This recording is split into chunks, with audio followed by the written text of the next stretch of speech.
बोले शंकर भगवान की जय। रुद्र संहिता तृतीय पार्वती खंड। हिमालय के स्थावर जंगम द्विध स्वरूप एवं दिव्य तत्व का वर्णन। मैना के साथ उनका विवाह तथा मैना आदि को पूर्व जन्म में प्राप्त हुए सनकादिक के शाप एवं वरदान का कथन।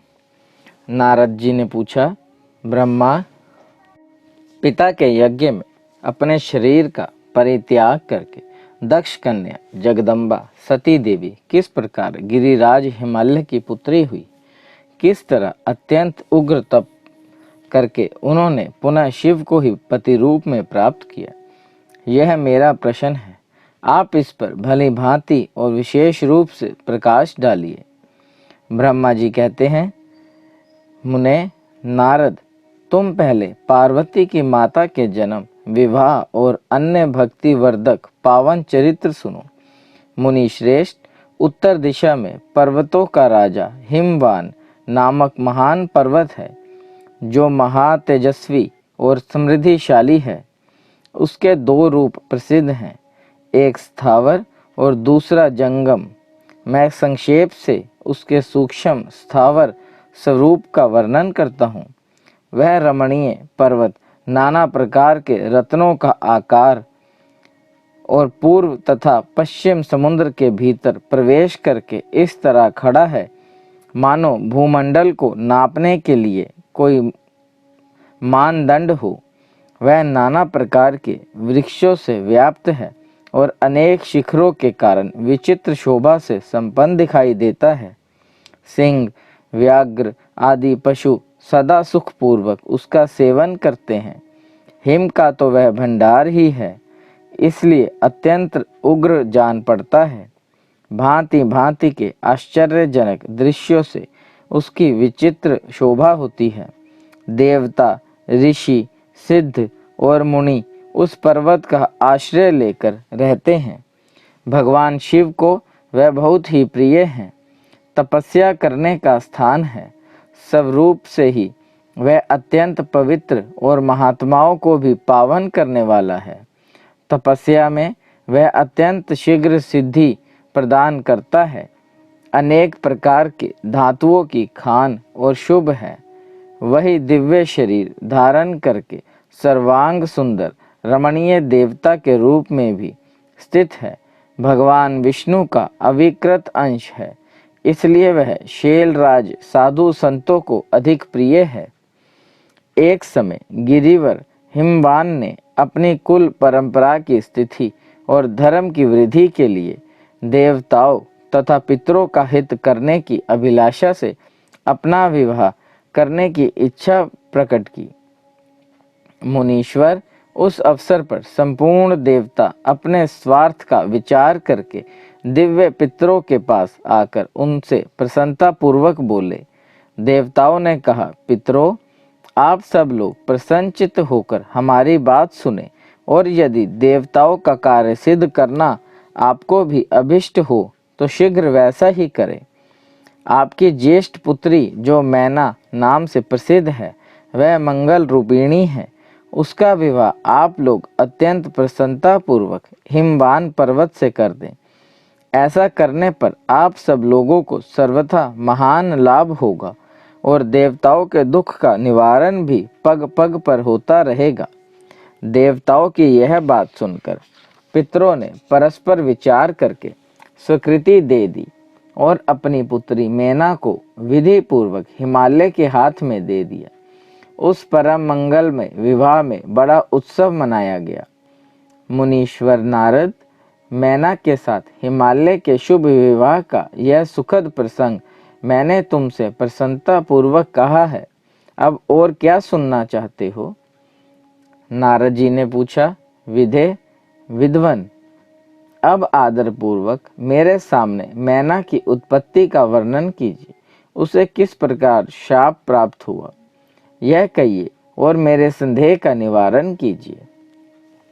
ब्रह्मा जी बोले, मुने, मैंने अपने दक्ष नामक जिस पुत्र की पहले चर्चा की है, उनके 60 कन्याएं हुई थी, जो सृष्टि की उत्पत्ति में कारण बनी। नारद, दक्ष ने कश्यप आदि श्रेष्ठ मुनियों के साथ उनका विवाह किया था। यह सब वृत्तांत तो तुम्हें विदित ही है। अब प्रस्तुत विषय को सुनो। उन कन्याओं में एक स्वधा नाम की कन्या थी, जिसका विवाह उन्होंने पितरों के साथ किया। स्वधा की 3 पुत्रियां थी, जो सौभाग्यशालिनी तथा धर्म की मूर्ति थी। उनमें से ज्येष्ठ पुत्री का नाम मैना था। मंजली धन्या के नाम से प्रसिद्ध थी और सबसे छोटी कन्या का नाम कलावती था। ये सारी कन्याएं पितरों की मानसी पुत्रियां थीं। उनके मन से प्रकट हुई थी। इनका जन्म किसी माता के गर्भ से नहीं हुआ था, अतः एवं ये आयोजनीजा थी। केवल लोक व्यवहार से स्वधा की पुत्री मानी जाती थी। इनके सुंदर नामों का कीर्तन करके मनुष्य संपूर्ण अभिष्ट को प्राप्त कर लेता है। ये सदा संपूर्ण जगत की वंदनीय लोक माताएं हैं और उत्तम अभ्युदय से सुशोभित रहती हैं। सब की सब परम योगिनी, ज्ञान निधि तथा तीनों लोकों में सर्वत्र जा सकने वाली हैं। मुनीश्वर, एक समय वे तीनों बहनें भगवान विष्णु के निवास स्थान श्वेत द्वीप में उनका दर्शन करने के लिए गई। भगवान विष्णु को प्रणाम और भक्ति पूर्वक उनकी स्तुति करके वे उन्हीं की आज्ञा से वहां ठहर गई। उसी समय वहां संतों का बड़ा भारी समाज एकत्रित हुआ था। मुने, उसी अवसर पर मेरे पुत्र सनकादि सिद्धगण भी वहां गए और श्री हरि की स्तुति वंदना करके उन्हीं की आज्ञा से वहां ठहर गए। सनकादि मुनि देवताओं के आदि पुरुष और संपूर्ण लोकों में वंदित हैं।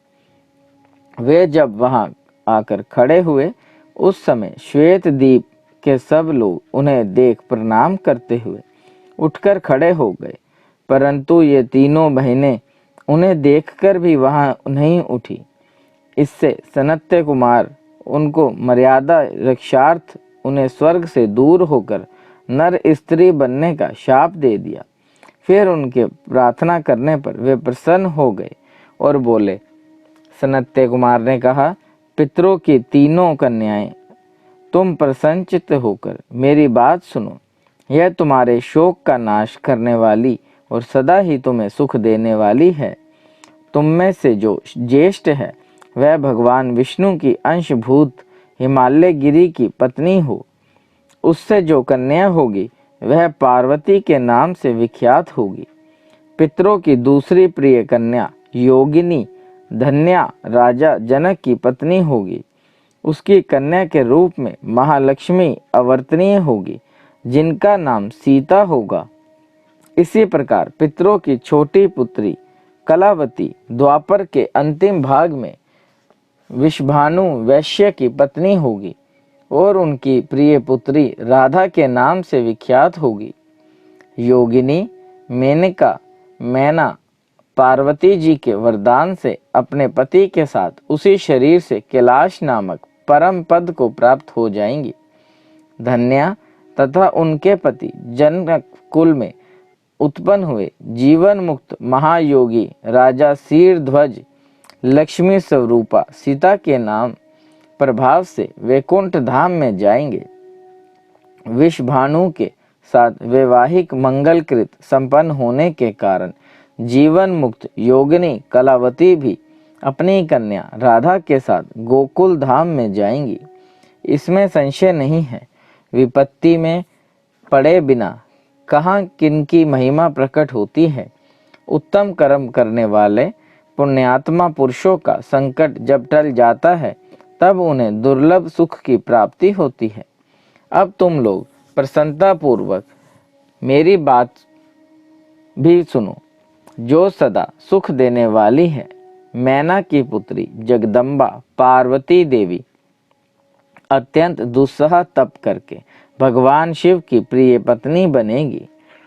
धन्या की पुत्री सीता भगवान श्री राम जी की पत्नी होंगी और लोकाचार का आश्रय ले श्री राम के साथ विहार करेंगी। साक्षात गोकुल धाम में निवास करने वाली राधा ही कलावती की पुत्री होंगी। वे गुप्त स्नेह में बंधकर श्री कृष्ण की प्रियतमा बनेंगी।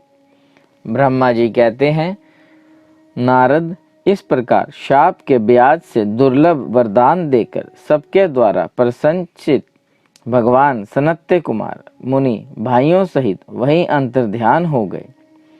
तात, पितरों की मानसी पुत्री वे तीनों बहिनें इस प्रकार शाप मुक्त हो सुख पाकर तुरंत अपने घर को चली गई। बोले शंकर भगवान की जय। देवताओं का हिमालय के पास जाना और उनसे सत्कृत हो उन्हें उमाराधन की विधि बता स्वयं भी एक सुंदर स्थान में जाकर उनकी स्तुति करना। नारद जी बोले, महामते, आपने मैना के पूर्व जन्म की यह शुभ एवं अद्भुत कथा कही है। उनके विवाह का प्रसंग भी मैंने सुन लिया। अब आगे के उत्तम चरित्र का वर्णन कीजिए। ब्रह्मा जी ने कहा, नारद, अब मैना के साथ विवाह करके हिमवान अपने घर को गए। तब तीनों लोकों में बड़ा भारी उत्सव मनाया गया। हिमालय भी अत्यंत प्रसन्न हो मैना के साथ अपने सुखदायक सदन में निवास करने लगे। मुने, उस समय श्री विष्णु आदि समस्त देवता और महात्मा मुनि गिरिराज के पास गए। उन सब देवताओं को आया देख महान हिमगिरि ने प्रशंसा पूर्वक उन्हें प्रणाम किया और अपने भाग्य की सराहना करते हुए भक्ति भाव से उन सब का आदर सत्कार किया। हाथ जोड़ मस्तक झुकाकर वे बड़े प्रेम से स्तुति करने को उद्यत हुए। शैलराज के शरीर में महान रोमांच हो आया। उनके नेत्रों से प्रेम के आंसू बहने लगे। मुने, हिमशैल ने प्रसन्न मन से अत्यंत प्रेम पूर्वक प्रणाम किया और विनीत भाव से खड़े हो श्री विष्णु आदि देवताओं से कहा। हिमाचल बोले, आज मेरा जन्म सफल हो गया। मेरी बड़ी भारी तपस्या सफल हुई। आज मेरा ज्ञान सफल हुआ और आज मेरी सारी क्रियाएं सफल हो गई। आज मैं धन्य हुआ। मेरी सारी भूमि धन्य हुई। मेरा कुल धन्य हुआ। मेरी स्त्री तथा मेरा सब कुछ धन्य हो गया। इसमें संशय नहीं है, क्योंकि आप सब महान देवता एक साथ मिलकर एक ही समय यहाँ पधारे हैं। मुझे अपना सेवक समझकर प्रसन्नता पूर्वक उचित कार्य के लिए आज्ञा दे। हिमगिरि का यह वचन सुनकर वे सब देवता बड़े प्रसन्न हुए और अपने कार्य की सिद्धि मनाते हुए बोले। देवताओं ने कहा, महाप्राज्ञ हिमाचल, हमारा हितकारक वचन सुनो। हम सब लोग जिस काम के लिए यहाँ आए हैं उसे प्रसन्नता पूर्वक बता रहे हैं। गिरिराज, पहले जगदम्बा उमा दक्ष कन्या सती के रूप में प्रकट हुई थी और रुद्र पत्नी होकर सुदीर्घ काल तक इस भूतल पर क्रीड़ा करती रही। वे ही अंबिका सती अपने पिता से अनादर पाकर अपनी प्रतिज्ञा का स्मरण करके यज्ञ में शरीर त्याग और अपने परम धाम को पधार गई। हिमगिरे, वह कथा लोक में विख्यात है और तुम्हें भी विदित है। यदि वे सती पुनः तुम्हारे घर में प्रकट हो जाए तो देवताओं का महान लाभ हो सकता है। ब्रह्मा जी कहते हैं, श्री विष्णु आदि देवताओं की यह बात सुनकर गिरिराज हिमालय मन ही मन प्रसन्न हो आदर से झुक गए और बोले, प्रभु, ऐसा हो तो बड़े सौभाग्य की बात है। तदनंतरन वे देवता उन्हें बड़े आदर से उमा को प्रसन्न करने की विधि बताकर स्वयं सदाशिव पत्नी उमा की शरण में गए। एक सुंदर स्थान में स्थित हो समस्त देवताओं ने जगदम्बा का स्मरण किया और बारंबार प्रणाम करके वे वहां श्रद्धा पूर्वक उनकी स्तुति करने लगे। देवता बोले, शिवलोक में निवास करने वाली देवी उमे, जगदम्बे, सदा शिव प्रिय, दुर्गे, महेश्वरी, हम आपको नमस्कार करते हैं। आप पावन शांत स्वरूप श्री शक्ति हैं, परम पावन पुष्टि हैं, अव्यक्त प्रकृति और महतत्व यह आपके ही रूप हैं। हम भक्ति पूर्वक आपको नमस्कार करते हैं। आप कल्याणमयी शिवा हैं। आपके हाथ भी कल्याणकारी हैं। आप शुद्ध, स्थूल और सूक्ष्म और सबका परम आश्रय हैं। अंत विद्या और सुविधा से अत्यंत प्रसन्न रहने वाली आप देवी को हम प्रणाम करते हैं।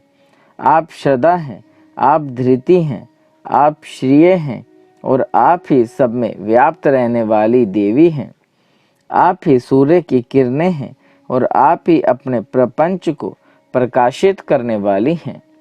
ब्रह्मांड रूप शरीर में और जगत के जीवों में रहकर जो ब्रह्मा से लेकर तन प्रतन संपूर्ण जगत की पुष्टि करती है, उन आदि देवी को हम नमस्कार करते हैं। आप ही वेद माता गायत्री हैं। आप ही सावित्री और सरस्वती हैं। आप ही संपूर्ण जगत के लिए वार्ता नामक वृत्ति हैं और आप ही धर्म स्वरूपा वेद तत्री हैं। आप ही संपूर्ण भूतों में निद्रा बनकर रहती हैं। उनकी शुद्धा और तृप्ति भी आप ही हैं। आप ही तृष्णा, कांति, छवि, तुष्टि और सदा संपूर्ण आनंद को देने वाली हैं। आप ही पुण्यकर्ताओं के यहाँ लक्ष्मी बनकर रहती हैं और आप ही पापियों के घर सदा ज्येष्ठा लक्ष्मी की बड़ी बहन दरिद्रता के रूप में वास करती हैं। आप ही संपूर्ण जगत की शांति हैं। आप ही धारण करने वाली धात्री एवं प्राणों का पोषण करने वाली शक्ति हैं। आप ही पांचों भूतों के सार तत्व को प्रकट करने वाली तत्व स्वरूपा हैं। आप ही नीतियों की नीति तथा व्यवसाय रूपिणी हैं। आप ही सामवेद की गीति हैं। आप ही ग्रंथि हैं। आप ही यजुर मंत्रों की आहुति हैं। ऋग्वेद की मात्रा तथा अर्थवेद की परम गति भी आप ही हैं। जो प्राणियों के नाक, कान, नेत्र, मुख, भुजा, वक्षस्थल और हृदय में धृति रूप से स्थित हो सदा ही उनके लिए सुख का विस्तार करती है। जो निद्रा के रूप में संसार के लोगों को अत्यंत सुभग प्रतीत होती है, वे देवी उमा जगत की स्थिति एवं पालन के लिए हम सब पर प्रसन्न हो। इस प्रकार जगजननी सती साध्वी महेश्वरी उमा की स्तुति करके उन्हें हृदय में विशुद्ध प्रेम लिए वे सब देवता उनके दर्शन की इच्छा से वहां खड़े हो गए। जय वीर बजरंगे, हर हर महादेव। उमा देवी का दिव्य रूप देवताओं को दर्शन देना, देवताओं का उनसे अपना अभिप्राय निवेदन करना और देवी का अवतार लेने की बात स्वीकार करके देवताओं को आश्वासन देना। ब्रह्मा जी कहते हैं, नारद, देवताओं के इस प्रकार स्तुति करने पर दुर्गम पीड़ा का नाश करने वाली जगजननी देवी दुर्गा उनके सामने प्रकट हुई। वे परम अद्वितीय दिव्य रतनमय रथ पर बैठी हुई थी। उस श्रेष्ठ रथ में घुंघरू लगे हुए थे और मुलायम बिस्तर बिछे थे। उनके श्री विग्रह का एक एक अंग करोड़ों सूर्यों से भी अधिक प्रकाशमान और रमणीय था। ऐसे अवयवों से वे अत्यंत उदासित हो रही थी। सब ओर फैली हुई अपनी तेजो राशि के मध्य भाग में वे विराजमान था। उनका रूप बहुत ही सुंदर था और उनकी छवि की कहीं तुलना नहीं थी। सदाशिव के साथ विलास करने वाली उन महामाया की किसी के साथ समानता नहीं है। शिवलोक में निवास करने वाली वे देवी त्रिविध चिन्मय गुणों से युक्त थी। प्राकृत गुणों का अभाव होने से उन्हें निर्गुणा कहा जाता है। वे नित्य रूपा हैं। वे दुष्टों पर प्रचंड कोप करने के लिए चंडी कहलाती हैं, परंतु स्वरूप से शिवा कल्याणमयी हैं। सबकी संपूर्ण पीड़ाओं का नाश करने वाली तथा संपूर्ण जगत की माता है। वे ही प्रलय काल में महानिद्रा होकर सबको अपने अंक में सुला लेती हैं। तथा वे समस्त स्वजनों भक्तों का संहार सागर से उद्धार कर देती है। शिवा देवी की तेजो राशि के प्रभाव से देवता उन्हें अच्छी तरह देख ना सके, तब उनके दर्शन की अभिलाषा से देवताओं ने फिर उनका सत्वन किया। तदनंतर दर्शन की इच्छा रखने वाले विष्णु आदि सब देवता उन जगदम्बा की कृपा पाकर वहां उनका सुस्पष्ट दर्शन कर सके। इसके बाद देवता बोले, अंबिके महादेवी, हम सदा आपके दास हैं, आप प्रसन्नता पूर्वक हमारा निवेदन सुने। पहले आप दक्ष की पुत्री रूप से अवर्तनीय हो लोक में रुद्रदेव की वल्लभा हुई थी। उस समय आपने ब्रह्मा जी के तथा दूसरे देवताओं के महान दुख का निवारण किया था। तदनंतर पिता से अनादर पाकर अपनी की हुई प्रतिज्ञा के अनुसार आपने शरीर को त्याग दिया और स्वधाम में पधार गई। इससे भगवान हर को भी बड़ा दुख हुआ।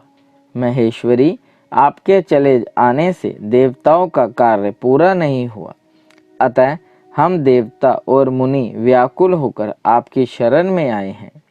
महेशानी, शिवे, आप देवताओं का मनोरथ पूर्ण करें, जिससे सनत्य कुमार का वचन सफल हो।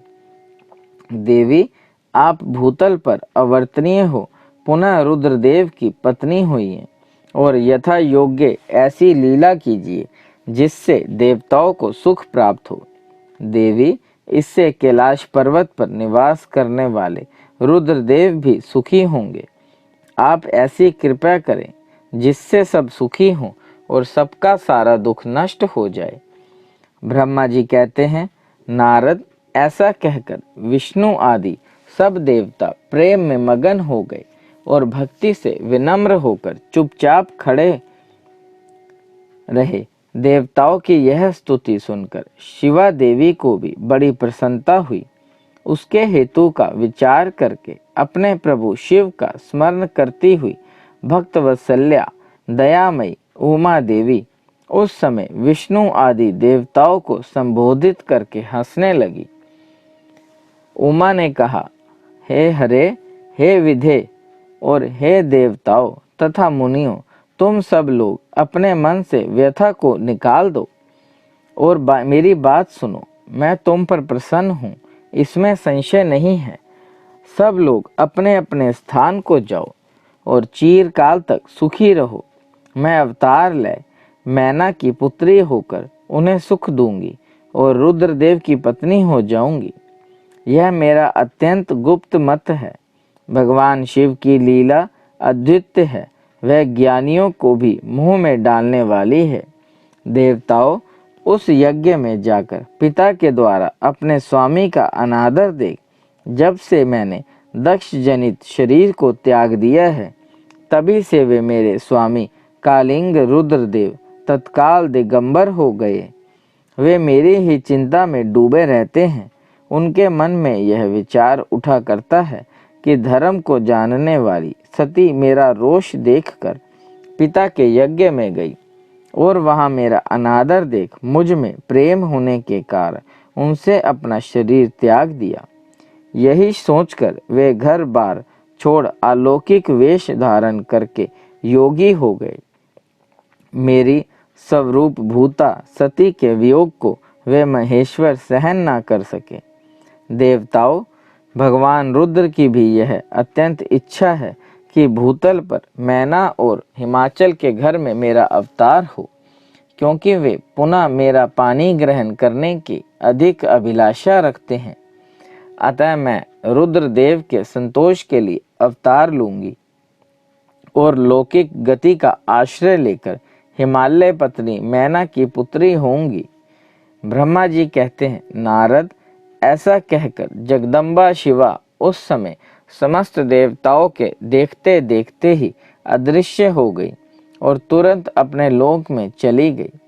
तदनंतर हर्ष से भरे हुए विष्णु आदि समस्त देवता और मुनि उस दिशा को प्रणाम करके अपने अपने धाम को चले गए। बोले साचे दरबार की जय। मैना को प्रत्यक्ष दर्शन देकर शिवा देवी का उन्हें अभिष्ट वरदान से संतुष्ट करना तथा मैना से मैनाक का जन्म। नारद जी ने पूछा, पिताजी, जब देवी दुर्गा अंतर्ध्यान हो गई और देवगण अपने अपने धाम को चले गए, उसके बाद क्या हुआ?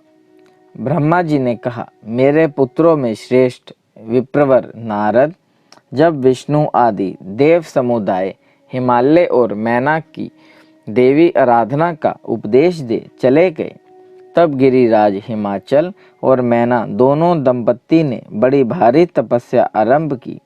वे दिन रात शंभु और शिवा का चिंतन करते हुए भक्ति युक्त चित्त से नित्य उनकी सम्यक रीति से आराधना करने लगे। हिमवान की पत्नी मैना बड़ी प्रसन्नता से शिव सहित शिवा देवी की पूजा करने लगी। वे उन्हीं के संतोष के लिए सदा ब्राह्मणों को दान देती रहती। मन में संतान की कामना ले मैना चित्र मास के आरंभ से लेकर 27 वर्षों तक प्रतिदिन तत्परता पूर्वक शिवा देवी की पूजा और आराधना में लगी रही। वे अष्टमी को उपवास करके, नवमी को लड्डू बाली सामग्री, पीठी, खीर और गंध पुष्प आदि देवी को भेंट करती। गंगा के किनारे औषधि प्रस्थ में उमा की मिट्टी की मूर्ति बनाकर नाना प्रकार की वस्तुएं समर्पित करके उनकी पूजा करती। मैना देवी कभी निराहार रहती, कभी व्रत के नियमों का पालन करती, कभी जल पीकर रहती और कभी हवा पीकर ही रह जाती थी। विशुद्ध तेज से दमकती हुई दीप्तिमती मैना ने प्रेम पूर्वक शिवा में चित्त लगाए 27 वर्ष व्यतीत कर दिए। 27 वर्ष पूरे होने पर जगन्मय शंकर कामिनी जगदम्बा उमा अत्यंत प्रसन्न हुई। मैना की उत्तम भक्ति से संतुष्ट हो वे परमेश्वरी देवी उन पर अनुग्रह करने के लिए उनके सामने प्रकट हुई। तेजोमंडल के बीज में विराजमान तथा दिव्य अवयवों से संयुक्त उमा देवी प्रत्यक्ष दर्शन दे मैना से हंसती हुई बोली। देवी ने कहा, गिरिराज हिमालय की रानी महासाध्वी मैना, मैं तुम्हारी तपस्या से बहुत प्रसन्न हूँ। तुम्हारे मन में जो अभिलाषा हो उसे कहो। मैना, तुमने तपस्या, व्रत और समाधि के द्वारा जिस जिस वस्तु के लिए प्रार्थना की है वह सब मैं तुम्हें दूंगी। तब मैना ने प्रत्यक्ष प्रकट हुई कालिका देवी को देखकर प्रणाम किया और इस प्रकार कहा। मैना बोली, देवी, इस समय मुझे आपके रूप का प्रत्यक्ष दर्शन हुआ है, अतः मैं आपकी स्तुति करना चाहती हूँ। कालिके, इसके लिए आप प्रसन्न हो। ब्रह्मा जी कहते हैं, नारद, मैना के ऐसा कहने पर सर्वमोहिनी कालिका देवी ने मन में अत्यंत प्रसन्न हो अपनी दोनों बाहों से खींचकर मैना को हृदय से लगा लिया। इससे उन्हें तत्काल महाज्ञान की प्राप्ति हो गई। फिर तो मैना देवी प्रिय वचनों द्वारा भक्ति भाव से अपने सामने खड़ी हुई कालिका की स्तुति करने लगी। मैना बोली, जो महामाया जगत को धारण करने वाली चंडिका, लोकधारिणी तथा संपूर्ण मनोवांछित पदार्थों को देने वाली है, उन महादेवी को मैं प्रणाम करती हूँ। जो नित्य आनंद प्रदान करने वाली माया, योग निद्रा, जग जननी तथा सुंदर कमलों की माला से अलंकृत है, उन नित्य सिद्धा उमा देवी को मैं नमस्कार करती हूँ। जो सबकी माता मही, नित्य आनंदमयी, भक्तों के शोक का नाश करने वाली तथा कल्प पर्यटन नारियों एवं प्राणियों की बुद्धि रूपिणी है, उन देवी को मैं प्रणाम करती हूँ। आप यतियों के अज्ञान में बंधन के नाश की हेतु भूता ब्रह्म विद्या हैं। फिर मुझ जैसी नारियां आपके प्रभाव का क्या वर्णन कर सकती हैं। अर्थ वेद की जो हिंसा, मारन आदि का प्रयोग है वह आप ही हैं। देवी, आप मेरे अभिष्ट फल को सदा प्रदान कीजिए। भावहीन, आकार रहित तथा अदृश्य नित्यानित्य तन मात्राओं से आप ही पंचभूतों के समुदाय को संयुक्त करती है। आप ही उनकी शाश्वत शक्ति हैं। आपका स्वरूप नित्य है। आप स्वयं समय समय पर योग युक्त एवं समर्थ नारी के रूप में प्रकट होती हैं। आप ही जगत की योनि और आधार शक्ति है। आप ही प्राकृतिक तत्वों से परे नित्य प्रकृति कही गई हैं, जिसके द्वारा ब्रह्मा के स्वरूप को वश में किया जाता और जाना जाता है। वह नित्य विद्या आप ही हैं। माते, आप मुझ पर प्रसन्न होइए। आप ही अग्नि के भीतर व्याप्त उग्र दाहिका शक्ति हैं। आप ही सूर्य किरणों में स्थित प्रकाशिका शक्ति हैं। चंद्रमा में जो आहादिका शक्ति है वह भी आप ही हैं। ऐसी आप चंडी देवी का मैं सत्वन और वंदन करती हूँ। आप स्त्रियों को बहुत प्रिय हैं। उद्रवरेता ब्रह्मचारियों की ध्येयता भूता नित्या ब्रह्म शक्ति भी आप ही हैं। संपूर्ण जगत की वांछा तथा श्री हरि की माया भी आप ही हैं। जो देवी इच्छा अनुसार रूप धारण करके सृष्टि पालन और संहारमयी हो उन कार्यों का संपादन करती है तथा ब्रह्मा विष्णु एवं रुद्र के शरीर की भी हेतु भूता है, वे आप ही हैं। देवी, आज आप मुझ पर प्रसन्न हो। आपको पुनः मेरा नमस्कार है। ब्रह्मा जी कहते हैं, नारद, मैना के इस प्रकार स्तुति करने पर दुर्गा कालिका ने पुनः उन मैना देवी से कहा, तुम अपना मनोवांछित वर मांग लो। हिमाचल प्रिय, तुम मुझे प्राणों के समान प्यारी हो। तुम्हारी जो इच्छा हो वह मांगो, उसे मैं निश्चय ही दे दूंगी। तुम्हारे लिए कुछ भी अधेय नहीं है। महेश्वरी का उमा का यह वचन अमृत के समान मधुर वचन सुनकर हिमगिरी कामिनी मैना बहुत संतुष्ट हुई और इस प्रकार बोली, शिवे, आपकी जय हो, जय हो। उत्कृष्ट ज्ञान वाली महेश्वरी जगदम्बिके, यदि मैं वर पाने के योग्य हूँ तो फिर आपसे श्रेष्ठ वर मांगती हूँ। जगदम्बे, पहले तो मुझे 100 पुत्र हों, उन सब की बड़ी आयु हो, वे बल पराक्रम से युक्त तथा रिद्धि सिद्धि से संपन्न हो। उन पुत्रों के पश्चात मेरी एक पुत्री हो जो स्वरूप और गुणों से सुशोभित होने वाली, वह दोनों कुलों को आनंद देने वाली तथा तीनों लोकों में पूजित हो। जगदम्बिके, शिवे, आप ही देवताओं का कार्य सिद्ध करने के लिए मेरी पुत्री तथा रुद्रदेव की पत्नी होइए और तदनुसार लीला कीजिए। ब्रह्मा जी कहते हैं, नारद, मेनका की बात सुनकर प्रसन्न हृदय देवी उमा ने उनके मनोरथ को पूर्ण करने के लिए मुस्कुराकर कहा। देवी बोली, पहले तुम्हें 100 बलवान पुत्र होंगे, उनमें भी एक सबसे अधिक बलवान और प्रधान होगा जो सबसे पहले उत्पन्न होगा। तुम्हारी भक्ति से संतुष्ट हो मैं स्वयं तुम्हारे यहाँ पुत्री के रूप में अवर्तनीय होंगी और समस्त देवताओं से सेवित हो उनका कार्य सिद्ध करूंगी। ऐसा कहकर जगदात्री परमेश्वरी कालिका शिवा मेनका के देखते देखते वहीं अदृश्य हो गई। तात महेश्वरी से अभिष्ट वर पाकर मेनका का और भी अपार हर्ष हुआ। उनका तपस्या जनित सारा कलेश नष्ट हो गया। मुने, फिर काल कर्म में मैना के गर्भ रहा और वह प्रतिदिन बढ़ने लगा। समयानुसार उसने एक पुत्र को उत्पन्न किया जिसका नाम मेनाक था। उसने समुद्र के साथ उत्तम मैत्री बांधी। वह अद्वैत पर्वत नाग वधुओं के उपभोग का स्थल बना हुआ है। उसके समस्त अंग श्रेष्ठ हैं। हिमालय के 100 पुत्रों में वह सबसे श्रेष्ठ और महान बला पराक्रम से संपन्न है। अपने से या अपने बाद प्रकट हुए समस्त पर्वतों में एकमात्र मेनाक ही पर्वतराज के पद पर प्रतिष्ठित हैं। देवी उमा का हिमवान के हृदय तथा मैना के गर्भ में आना। गर्भावस्था देवी का देवताओं द्वारा सत्वन, उनका दिव्य रूप में प्रादुर्भाव, माता मैना से बातचीत तथा नवजात कन्या के रूप में परिवर्तित होना।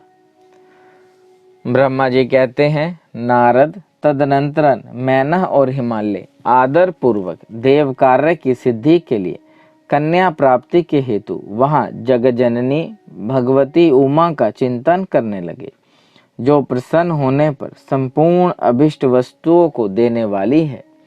वे महेश्वरी उमा अपने पूर्ण अंश से गिरिराज हिमवान के चित्त में प्रविष्ट हुई।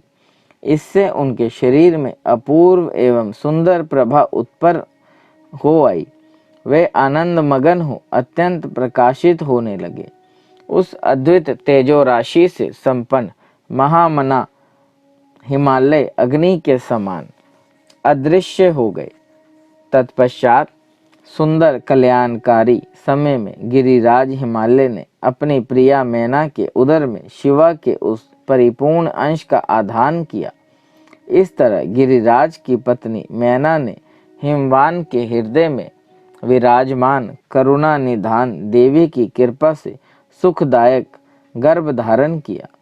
संपूर्ण जगत की निवास भूता देवी के गर्भ में आने से गिरि प्रिया मैना सदा तेजो मंडल के बीच में स्थित होकर अधिक शोभा पाने लगी। अपनी प्रिया शुभांगिनी मैना को देखकर गिरिराज हिमवान बड़ी प्रसन्नता का अनुभव करने लगे। गर्भ में जगदम्बा के आ जाने से वे महान तेज से संपन्न हो गए। मुने उस अवसर में विष्णु आदि देवता और मुनियों ने वहां आकर गर्भ में निवास करने वाली शिवा देवी की स्तुति की और तदनंतर महेश्वरी की नाना प्रकार से स्तुति करके प्रसन्नचित्त हुए। वे सब देवता अपने अपने धाम को चले गए। जब 9वां महीना बीत गया और 10वां भी पूरा हो चला, तब जगदम्बा कालिका ने समय पूर्ण होने पर गर्भस्था शिशु की जो गति होती है उसी को धारण किया, अर्थात जन्म ले लिया। उस अवसर पर आधा शक्ति सती साध्वी शिवा पहले मैना के सामने अपने ही रूप में प्रकट हुई। वसंत ऋतु में चैत्र मास की 9वीं तिथि को मृगशीरा नक्षत्र में आधी रात के समय चंद्रमंडल से आकाश गंगा की भांति मेनका के उदर से देवी शिवा का अपने ही स्वरूप में प्रादुर्भाव हुआ। उस समय संपूर्ण संसार में प्रसन्नता छा गई। अनुकूल हवा चलने लगी जो सुंदर, सुगंधित एवं गंभीर थी। उस समय जल की वर्षा के साथ फूलों की वृष्टि हुई। विष्णु आदि सब देवता वहां आए। सबने सुखी होकर प्रसन्नता के साथ जगदम्बा के दर्शन किए और शिवलोक में निवास करने वाली दिव्य रूपा महामाया शिव कामिनी मंगलमयी कालिका माता का सत्वन किया। नारद जब देवता लोग स्तुति करके चले गए, तब मेनका उस समय प्रकट हुई। नील कमल दल के समान कांति वाली श्याम वर्णा देवी को देखकर अतिशय आनंद का अनुभव करने लगी। देवी के उस दिव्य रूप का दर्शन करके गिरि प्रिया मैना को ज्ञान प्राप्त हो गया। वे उन्हें परमेश्वरी समझकर अत्यंत हर्ष से उल्लासित हो उठी और संतोष पूर्वक बोली। मैना ने कहा, जगदम्बे महेश्वरी, आपने बड़ी कृपा की है जो मेरे सामने प्रकट हुई। अंबिके, आपकी बड़ी शोभा हो रही है। शिवे, आप संपूर्ण शक्तियों में आधा शक्ति तथा तीनों लोकों की जननी हैं। देवी, आप भगवान शिव को सदा ही प्रिय हैं तथा संपूर्ण देवताओं से प्रसन्नचित पराशक्ति हैं। महेश्वरी, आप कृपया करें और इसी रूप से मेरे ध्यान में स्थित हो जाएं। स्थान ही मेरी पुत्री के अनुरूप प्रत्यक्ष दर्शनी रूप धारण करे। ब्रह्मा जी कहते हैं, नारद, पर्वत पत्नी मैना की यह बात सुनकर अत्यंत प्रसन्न हुई। शिवा देवी ने उस गिरी प्रिया को इस प्रकार उत्तर दिया। देवी बोली, मैना, तुमने पहले तत्परता पूर्वक मेरी बड़ी सेवा की थी। उस समय तुम्हारी भक्ति से प्रसन्न हो मैं वर देने के लिए तुम्हारे निकट आई। वर मांगो। मेरी इस वाणी को सुनकर तुमने जो वर मांगा वह इस प्रकार है। महादेवी, आप मेरी पुत्री हो जाओ और देवताओं का हित साधन करें। तब मैंने तथास्तु कहकर तुम्हें सादर यह वर दे दिया और मैं अपने धाम को चली गई। गिरी कामिनी उस वर के अनुसार समय पाकर आज मैं तुम्हारी पुत्री हुई हूँ। आज मैंने जो दिव्य रूप का दर्शन कराया है इसका उद्देश्य इतना ही है कि तुम्हें मेरे स्वरूप का स्मरण हो जाए, अन्यथा मनुष्य रूप में प्रकट होने पर मेरे विषय में तुम अनजान ही बनी रहती। अब तुम दोनों दंपत्ति पुत्री भाव से अथवा दिव्य भाव से मेरा निरंतर चिंतन करते हुए मुझ में स्नेह रखो, इससे मेरी उत्तम गति प्राप्त होगी। मैं पृथ्वी पर अद्वितीय लीला करके देवताओं का कार्य सिद्ध करूंगी, भगवान शंभु की पत्नी होंगी और सज्जनों का संकट से उद्धार करूंगी। ऐसा कहकर जगन माता शिवा चुप हो गई और उसी क्षण माता के देखते देखते प्रसन्नता पूर्वक नवजात पुत्री के रूप में परिवर्तित हो गई। बोल साचे दरबार की जय। सर्वमंगल मांगल्ये शिवे सर्वार्थ साधके शरण्ये त्र्यंबके गौरी नारायणी नमोस्तुते। बोल शंकर भगवान की जय। देव देव महादेव करुणा निधान भक्त वत्सल्य शिव शंकर भोलेनाथ प्रसन्न होइए त्रिलोकीनाथ, सदैव अपने चरणाविंदों में लगाए रखे, सद्बुद्धि प्रदान करे। सृष्टि के कर्ता धर्ता संहार हरता, आपसे ही जीवन आपसे ही मरण महादेव। बच्चा पुल्लनहार तुसी बख्शनहार त्रिलोकीनाथ, सदैव कृपा दृष्टि बनाए रखे, भूल चूक माफ करे। कोटि कोटि प्रणाम, दंडवत प्रणाम त्रिलोकीनाथ। हर हर महादेव।